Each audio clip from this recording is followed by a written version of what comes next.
right, we are live on StreamYard. All right.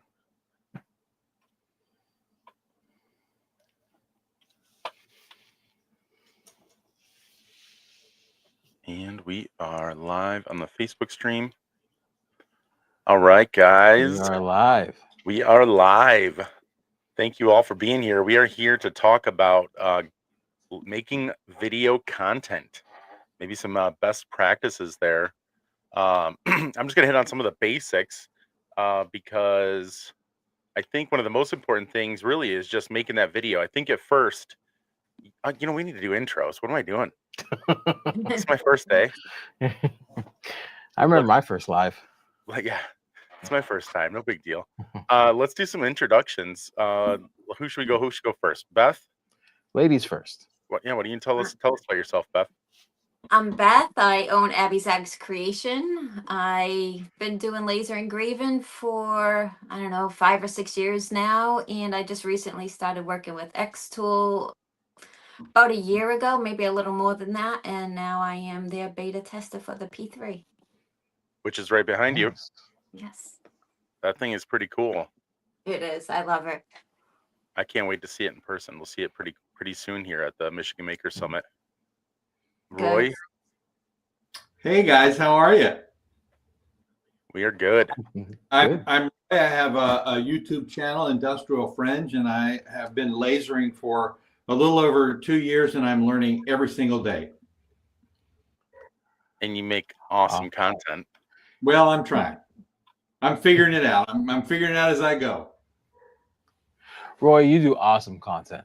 The video you made for Blake, the hat clips and our keychain thingies, you killed it. Gosh. It was a lot of fun. I'm enjoying it. It's awesome. Yeah. You should have heard John kind of geeking out over the video once he saw the hat clip video. I told him, I'm like, Blake, if you're not running ads with this thing, I don't know what you're doing. What am I doing with my life? And now we've got a keychain thingy video. Yeah, that we're going to start putting up and doing all the things with as well. So I guess it's my turn. I'm John. Some of you guys may know me as co-host of the Riley Black Project. Locally, we just opened up Riley Black Studios, which is all things content. We have it's a studio for podcasting, content creation here locally. And I am about to release my content creation mini course as well. So be on the lookout for that. I am pretty excited about that. That's definitely something that I can learn from. Mm-hmm. It's very much going to be similar to what I expect this conversation to be. I'm just going to answer a lot of questions that continuously, I'm asked a lot of similar questions. So I'm going to answer that a lot, along with a little bit more. Gear seems to be a big topic. What camera to buy? What do I need? How do I start? So it's going to be mostly to give you the tools to feel comfortable in creating more content. Are you going to go over some things for me? I've got the consistent space to go live in. Mm-hmm. I mean, look at Roy's background. I want that. Yeah. He's got, he's in focus. He's super clear. You've got something focused in the background. Are you going to get into anything like that? I mean, I can. I'm also toying with the one-on-one coaching or something like a Zoom call with 15 to 20 people, so I can make sure to answer everyone's question within an hour and a half. Okay. After the launch. So all that's coming. All the content stuff is going to be coming. But yeah, that's you honestly, for you just need a little more depth. You need some more space behind you in order to create that it's called bokeh, the focus, out of focus thing. Yeah, you just need more space. Are we going to be tested on this? No. Bokeh. Okay, I'm going to have to write that down. Yeah, bokeh.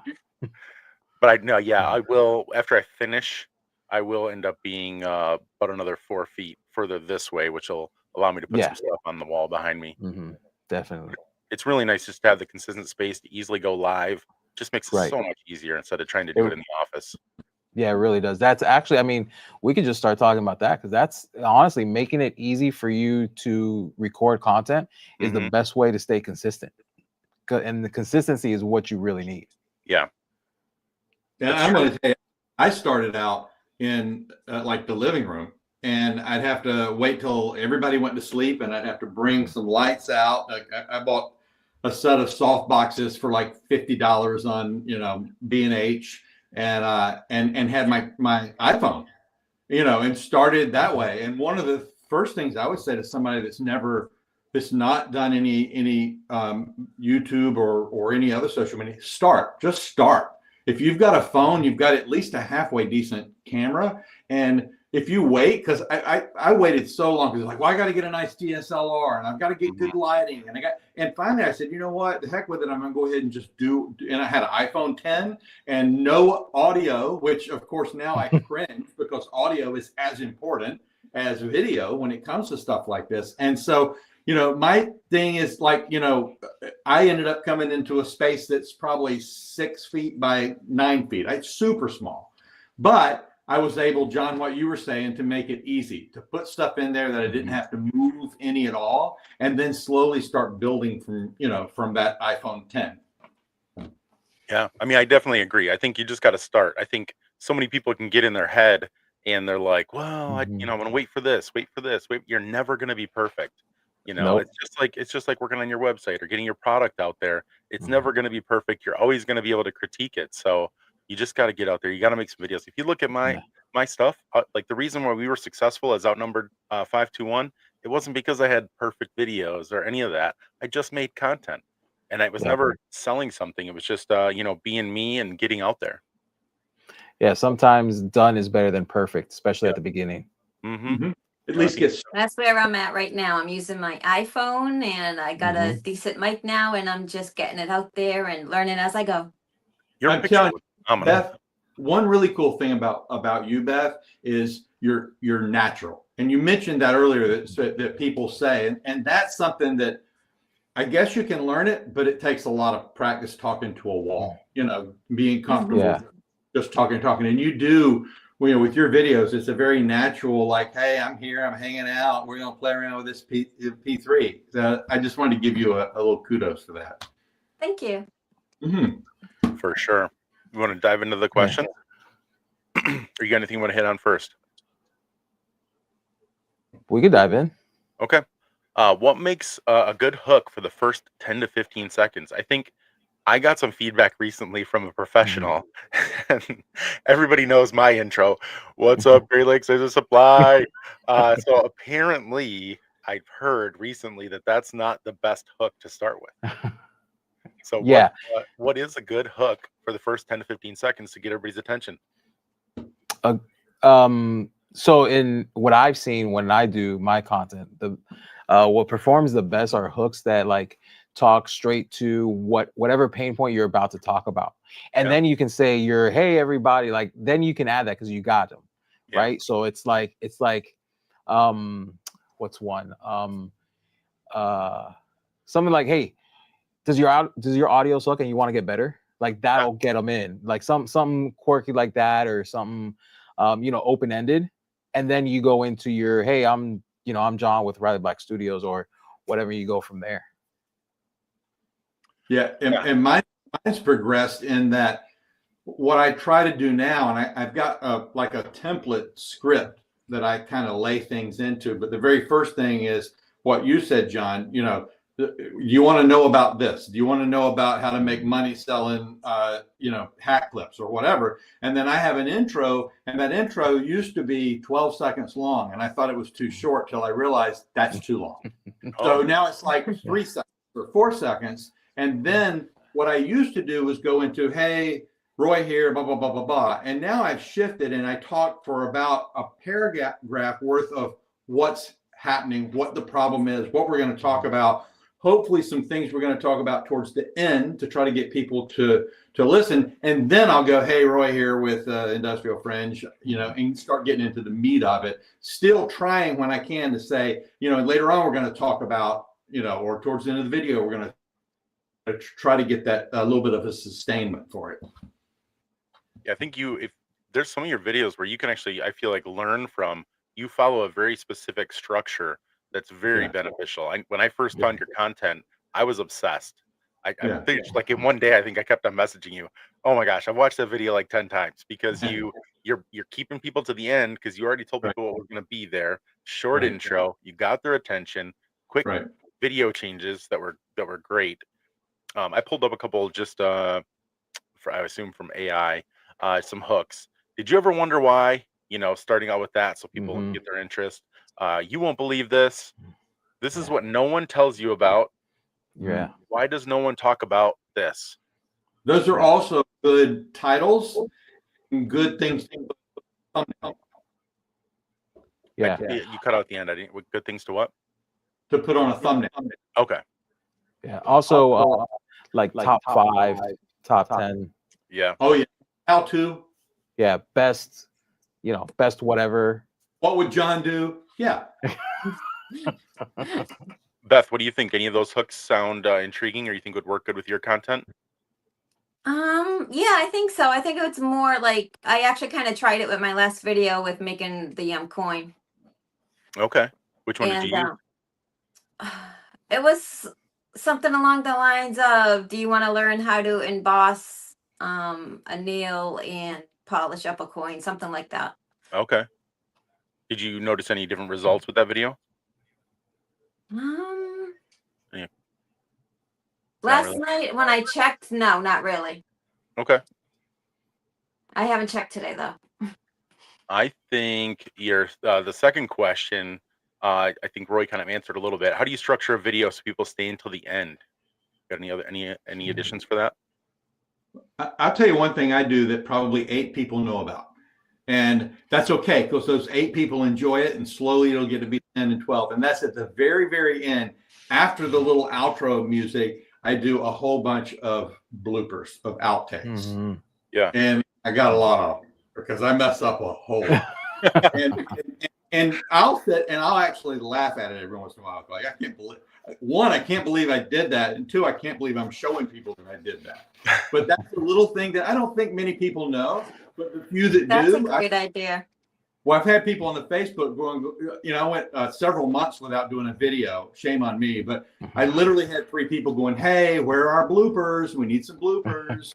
So it's something not only to keep people at the end, but also, Crystal had said, you're real. You make mistakes. Yeah. I try to make it as polished as possible during the actual video, but that's a lot of cutting to get there. Yeah. Yeah, I feel like a lot of people do like to see behind that curtain and see the rawness of the mistakes and the bloopers. I think that's why they like it. And yeah, Crystal loves putting those. So she has 2 courses out, and I don't think we did in the first course in the Silhouette for Lasers, but I know for the LEDs with RBD course, we added almost every module has bloopers at the end, and people have asked for it, and it's one of those things again that just humanizes you, and it's not like you're great, it's polished, and then at the end they get to peek behind the curtain and he didn't just say that all in one take. Yeah. Right. I think this next one is really good because I am honestly shocked at how short some of Roy's videos are and how much information he crams in there. What is the right length for different types of videos, tutorials, shorts, reviews, etc.? I'll tell you, for me, there are different philosophies and different ways to get, better views and more subscribers. At the end of the day, I put what I can put into a video, and I don't look at the time. I don't look at the time. And usually I don't think most of my videos are between 6 and 14 minutes. And what I try to do is put as much as I can into it. And the way that I do that is I'll create the script and I'll read it like 6 or 8 times, and then I'll go have some coffee and go run to the store and then come back a few hours later. And it'll take 2 or 3 days of me reading it and adding it and figuring out I didn't answer that, so let me add in how to do that too. And then that way at least somebody might get something out of it. And when it's said and done, when I'm finished, I'm finished. Yeah, I'm in the same mindset of, unless you're trying to get monetized on YouTube, obviously it has to be longer than 10 minutes in that case. Okay. But just when you're talking about content and reels and tutorials or whatever, if you try to extend it, or if you try to shorten it, you're gonna be talking super fast because you got so much information. You gotta get it all out. And you got and it doesn't resonate. So when you're done, you're done. You know what I mean? I wouldn't really constrain, because even now the shorts on Instagram, after you hit, I think, a certain milestone, you can go a minute or 2 anyway. or like 3 minutes. So I mean, you don't have to really like. I'd say whenever it feels good is a good length. Don't like the podcast. We've had podcasts that are like 20, 30 minutes, and then we have some that are like 2 hours. So it's just don't rush yourself and don't like extend it either because you want to hit a certain number. What about tutorials? I know you guys have a good amount of tutorials out there. I recently got hooked on a YouTube series where one of the videos was 6 hours. I've been trying to finish that video for 2 weeks. Yeah. What's tutorials, like 15 minutes, 30 minutes, an hour? What are your tutorials? Are they broke down into smaller sections? So the tutorials I've worked with Crystal on, obviously she does the tutorials because I don't know what I'm doing except for running the camera. But usually it's project based. So when all parts of the project, we time lapse some of the tedious stuff, like if she doesn't work with wood, but if you do any sanding on wood projects, you can time lapse the sanding, you can time lapse the laser cutting, like you get the gist. It's going to be cut on a laser. And then the assembly is kind of like where, unless it's again, simple enough to where if there's something intricate, we stop it, we slow it down, we talk about it. But it's very project based. Something like that, like a 6 hour that you're getting through. Yeah. I would honestly almost like break that up into like a mini series. Mm-hmm. Yeah. A little more palatable, maybe like a 6-part, like an hour long. And even then for YouTube or something, that's kind of long unless it's like a podcast base. Because for some reason people listen to a podcast and stop and start. When you're trying to follow along, kind of try to find spots to like break it up. I think 6 hours is a bit much, but I mean, between 10 to like 20 minutes for an average like tutorial of how to do something, I think that's a good benchmark. And you know what? Is it entertaining? Is it entertaining in 5 minutes? Then stop it after 5 minutes. If it's entertaining, 15 minutes, but when it's all said and done, it's got to be entertaining, So or informational, or informational, or entertainingly informational. Even better. And Beth, we just met at Next Level Laser Conference. Yeah. And as soon as you said, I've got the P3 and I've been making some stuff, and then I feel like a day or two later, I started seeing some pictures. What other types of content do you have out there? Is it primarily pictures? How do you share what you do? Right now, I'm just kind of getting started with doing tutorials and getting our group off the ground that we started. But mostly right now, it's just a lot of pictures of what I've done, a lot of short videos like on TikTok. And now I'm just starting to get into the tutorial side, seeing as a lot of people have asked me how to do a lot of things. Okay. One thing I've noticed in TikTok, in Facebook, as far as engagement, I find that if I post the video link right in my post, I feel like I get a lot less engagement. I don't feel like I get the reach. I feel like I need to post a screenshot of the video, an engaging subject, and then I try to post the link in the comments. That's how I feel I get the most engagement. Do you guys see anything?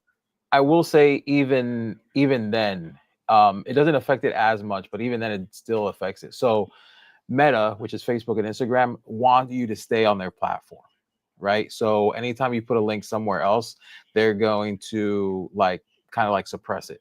So I noticed that we started a another podcast within Riley Black Studios locally where we highlight local business owners. Yeah. Kind of like what we do on Riley Black Project, but just based on local business owners here. We call it Local Lens. And on the first episode, I kind of A/B tested it, right? So I posted with the YouTube link, and then I posted the full half-hour episode on Facebook. Okay. The half-hour episode it's at like 1.8 thousand now views. The YouTube link has nothing. Same copy, like the same description, same hashtags, everything. Just the actual video outperformed the one that sends everyone to YouTube. Okay. We got a question. This is my first time being able to do this. We got a question on YouTube from Kevin. Which free editing software would you recommend to start with? I have an editing software that I love, but it's not free. It used to be, but it's only $20. I think it's $20, maybe 30. Now it works with an iPad. So if you're an Android user or you don't have an iPad, it won't help, but it's called LumaFusion. And it is literally what I do every bit of my video editing, everything on. And it's got I don't know, like 5 video channels, tracks, and like 3 or 4 audio tracks, and it's great on a lot of levels. It's not as detailed as DaVinci, but I can take it with me wherever I go. I mean, it's just so simple. I'll sit down eating breakfast and I'll be, doing it. So I absolutely love LumaFusion. Matter of fact, my iPad broke and it fell on the floor and the screen just shattered. And I said to my wife, I got to go to the Apple store because I got to have another one right now. Yeah. I've gotten so used to using that it and in the program is in the grand scheme of things is very inexpensive. And DaVinci actually has a free version that is, I want to say, John, you can probably help me out here, but like 80 or 90% of the full version that you can do complete videos with. It's more involved than like LumaFusion. I think LumaFusion is probably between iMovie and DaVinci Resolve. You know what I mean? So for me, starting out, simpler is a little bit better because the basics of all of them are kind of the same. And if you start with a lot less bells and whistles, I think you can then adapt a little bit more. But DaVinci Resolve's got all the bells and whistles, and it's free. And that'd probably be, if you're wanting something free, a way to go. Yeah, definitely. I think my 2 cents are, it's very, where do you do your editing? Are you going to do it on your phone? Are you going to do it on your iPad? Or are you going to do it like on a computer? Right. So like if you're a phone warrior, which there's nothing wrong with it, if you edit on your phone, Crystal does all her editing and stuff on her phone. I think she uses InShot for it. She just confirmed that. So she uses InShot. I also have heard great things of CapCut. There's a lot of good things on CapCut as well for your phone. That's what I feel I've been like using lately is CapCut. Yeah, and you don't need to get fancy. So the DaVinci, the DaVinci Resolve on a PC or a Mac is great. The free version is great. It's only when you get into like certain transitions, certain effects, like color grading stuff, like the real technical stuff, that's where you need the paid version of Resolve. But for simple content, which is going to be straight cuts, maybe you add a layer of music in the audio channel, something like that, you're fine with the free one. I just use Premiere because Adobe Premiere, it's what I use in the news field. It's what I'm comfortable with. Like you were saying, Roy, you find a platform that you're just used to. I can fly through an edit in Premiere. I've watched some YouTube channels on some YouTube content on Resolve because I've been thinking about, going that route. But honestly, Premiere, I don't get nearly as many crashes as people talk about them getting on Premiere. So it works fine for me. But again, that's a little more intense. You don't really need that for like normal content, let's say. So I would just research the different apps again, like CapCut. And now with someone asked in the chat about AI, there's so many AI tools that all these editing software uses that help you. So if you're not using AI for scripts, for ideas, content ideas, because they asked if you use AI. I use it almost all the time. Yeah. And so, I'll add to that. I use ChatGPT for my script. And then what's funny is I do the opposite of what probably people should do. I'll write a pretty detailed prompt, and then it'll give me, and it'll be great. And then I have to go in and add the structure that I had talked about earlier. And I have to change the wording. Like it says, we're getting ready to. I have to change that to we're getting ready to.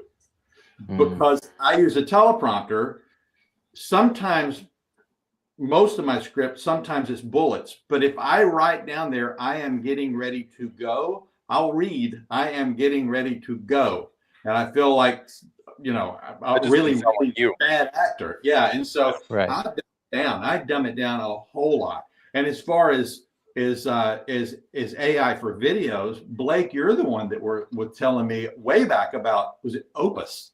Yeah. And I'm like, yeah, right, Blake. Yeah, right. And then finally at the Next Level Laser Conference, they had all this content. I was like, I want to do some shorts. And so I looked it up. I ended up joining. And so I think it was Cody had asked about AI. I take my long form, put the link into Opus, and it gives me 10 shorts that are pretty good. I'll take them back into LumaFusion and cut a little bit and add my ending to it. But I just did the one I did with you, like earlier today. I did a whole bunch and posted one on, I think, TikTok a little earlier, because I don't do anything other than YouTube well. And so I need to learn to do that. And hopefully those little shorts, it's a click of a button and now you have a whole bunch of shorts that you do minimal work to.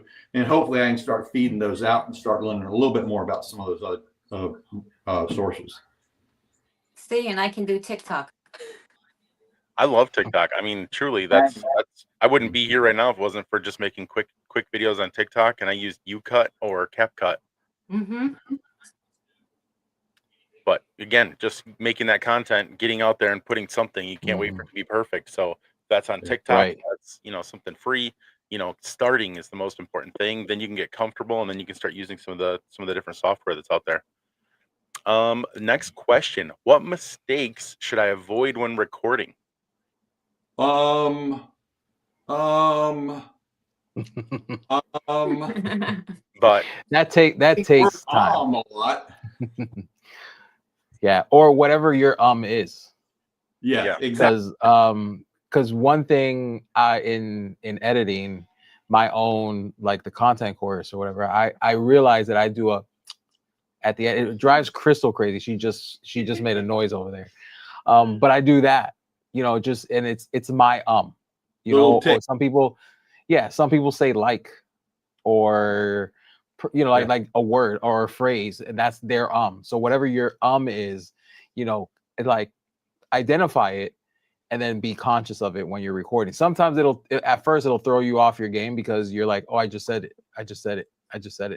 Right. Whoa, it's just me now. Oh wow. Geez. Oh geez. Okay. So everyone likes me. All right. Well, so now that I've hijacked this, oh man. Are you about to hijack the show? I'm about to hijack it. Yeah, I agree. All those, and then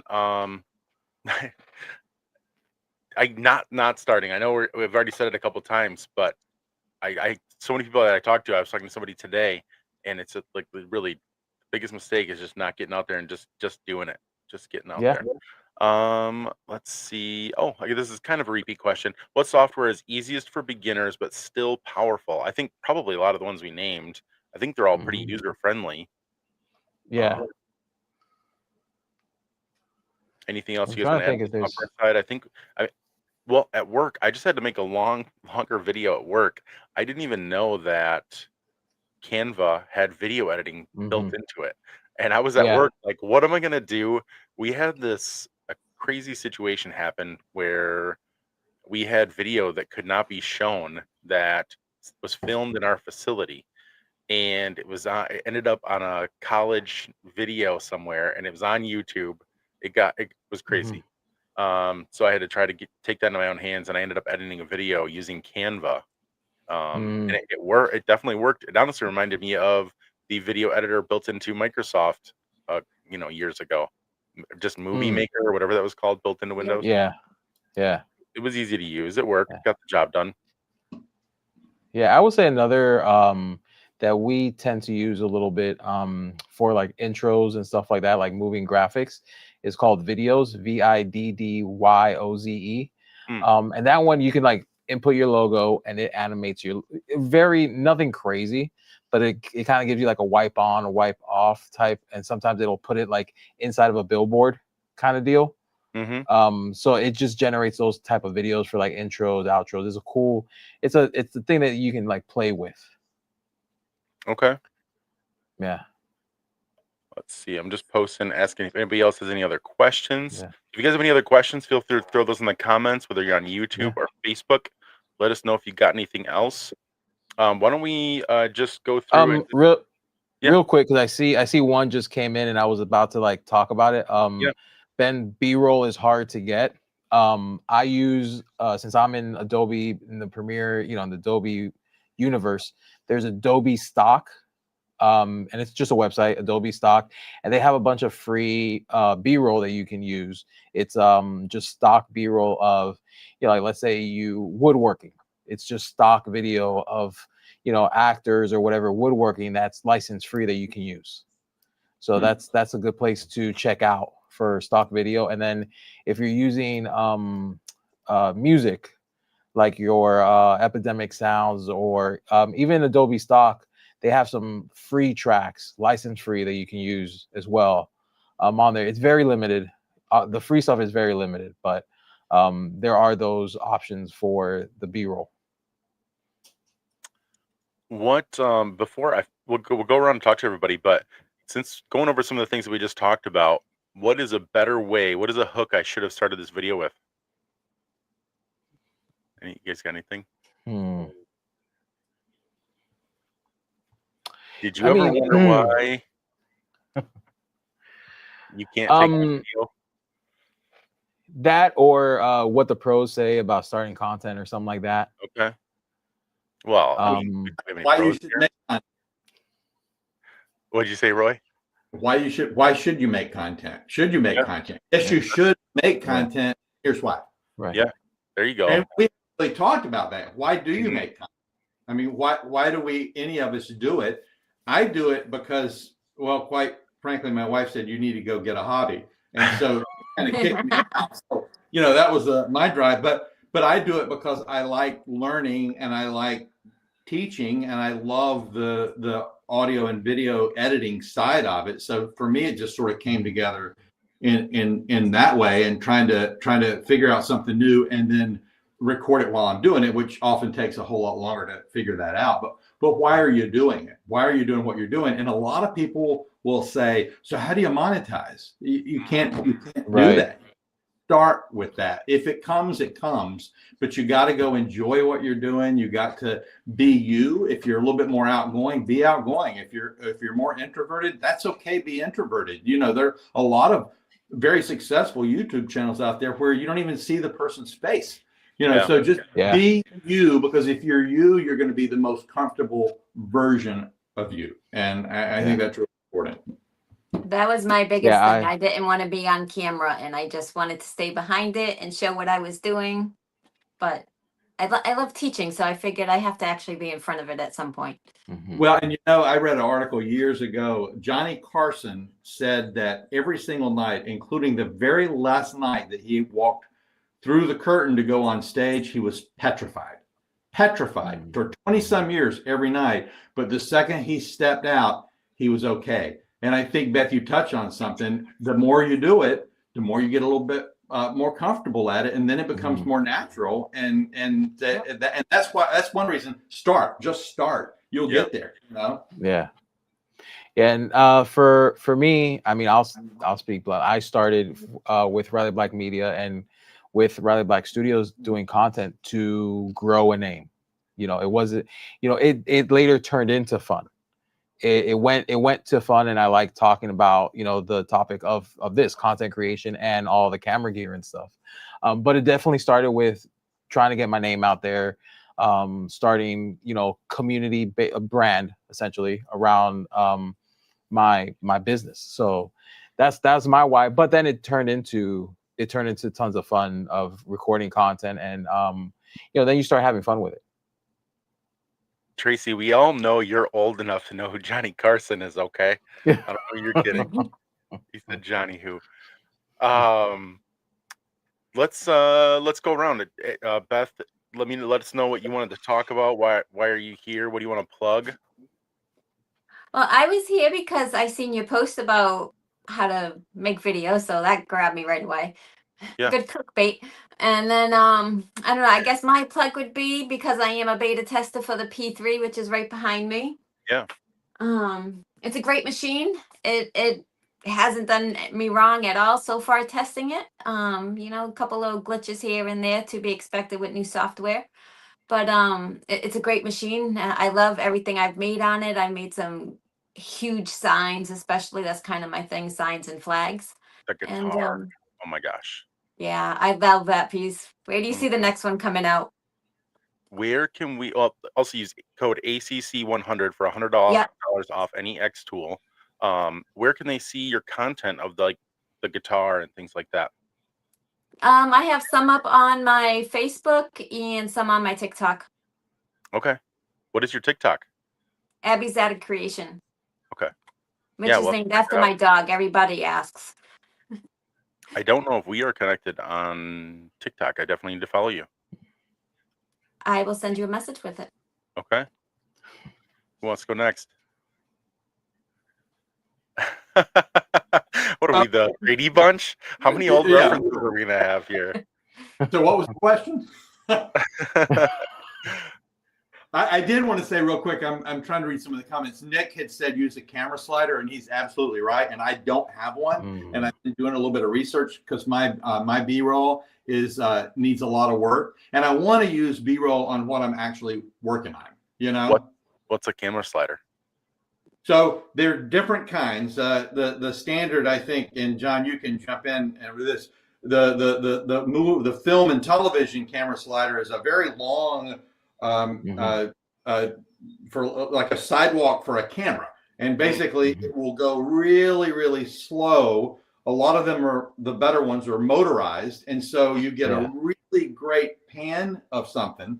And they're very dramatic and very, very cool looking. And they work great with B-roll. And I want to be able to do my own B-roll, because if I'm doing a hat clip, I want a picture of the hat clip that I'm doing. And so I'm still struggling with that. And Nick, I've been doing a lot of research on that. They actually now have little table ones that you can push and put your DSLR or your phone on it, and they work well. My problem with the little push one is my table here is not very sturdy. So the whole point of it is that smooth transition, or that smooth. You can just put them on a standard tripod. They're the what is it, quarter inch thread. Just on the tripod, you take the tripod head off and you put the slider on there. And it's basically just that. Just it's usually like 2 rods that are X amount of length apart, and it just gives you, especially for like if you're doing video of something static, it adds that little bit of movement to it. And you can arrange it where it goes left to right, and you can even put it like on an angle so it goes like from down up a little bit. It just gives it a dramatic feel. The sliders are cool, and they do have the motorized one. They have the motorized that you can pinpoint the object, and then it'll just go through the move. Yeah, that's what Nick is saying. Really don't. Nick is saying he's got a newer that'll keep track on the object. There's nice ones out there, and I definitely need to research. And John, I probably have to do something with a tripod so it's not sitting on the actual table and doing that. Yeah, right. And honestly, Neewer is a great brand. Blake, we were talking about that at Next Level.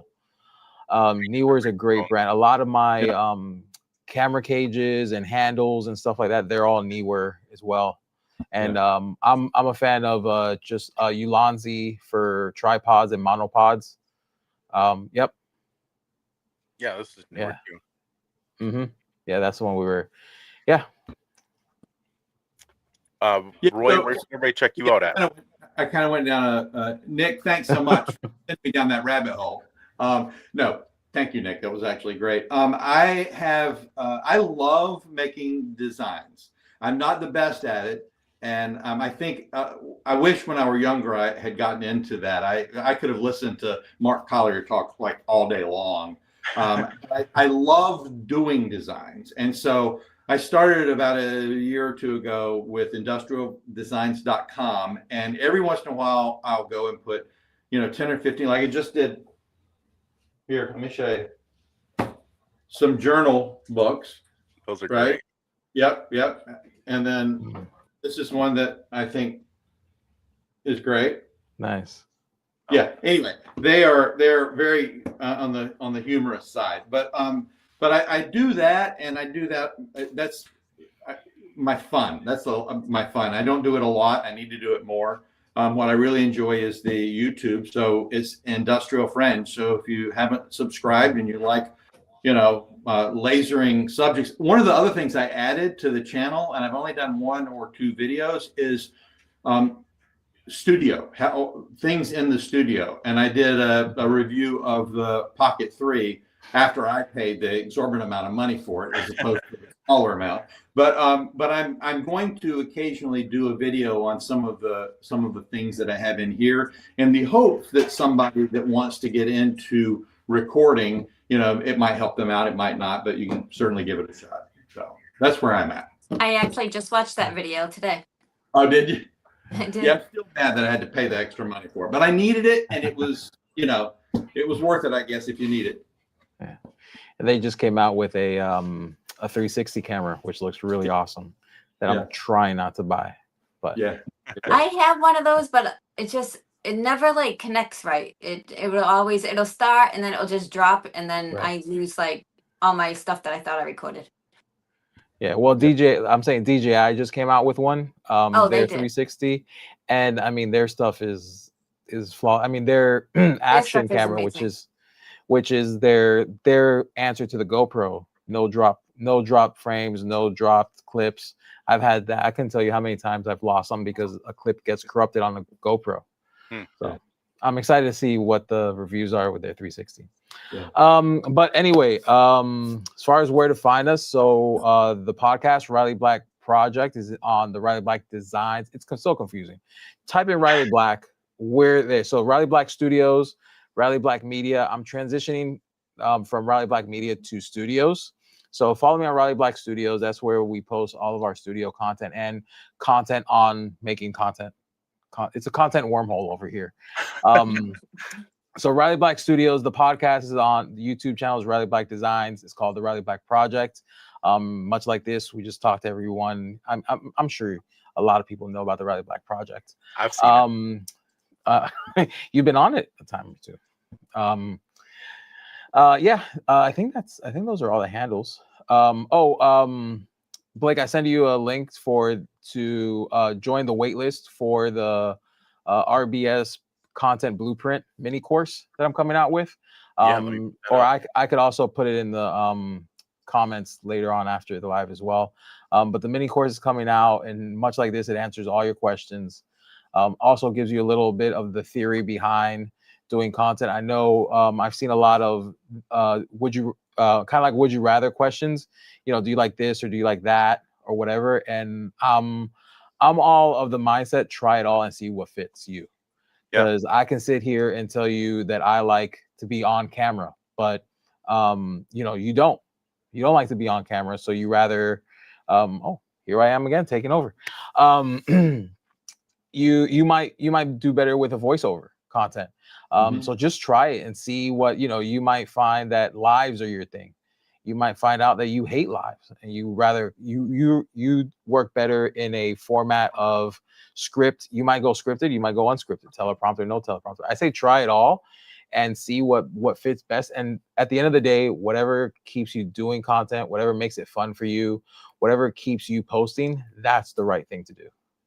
And then you can always add those little things in as you go. Like the Next Level Laser Conference, I was like a fish out of water where this little thing went. All right, I can't control the lighting. I can't really control audio. Like, where am I going to sit Blake down? There was a lot that I hadn't done, but now that I've done it, I want to do it again. It's just, right. Continually learn. Yeah, it was a blast to be there with you. It was fun. I know. I was so happy I got to meet you guys. Yes, same here. Me too. I'm like, share some pictures of that stuff you're talking about. E3. And for me, it is the Michigan Maker Summit. That is coming up. We've got less than 2 weeks. I cannot even tell you guys how excited I am for the Michigan Maker Summit.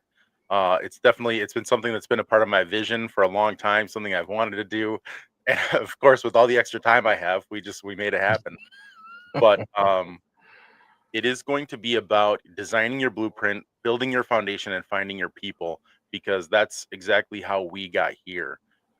With outnumbered 5-1, with all of the people that we've met along the way, everybody that's here right now, like, you guys are all a part of our journey. You're now a part of our foundation. John, I think we've done the podcast like 3 times at least now. Yeah. Roy, I feel like, these connections are they're amazing, and that is exactly why we're here. If I hadn't met Roy and talked to Roy for an hour while I was sitting in an airport, would he have come to Next Level? Would he have then done your podcast?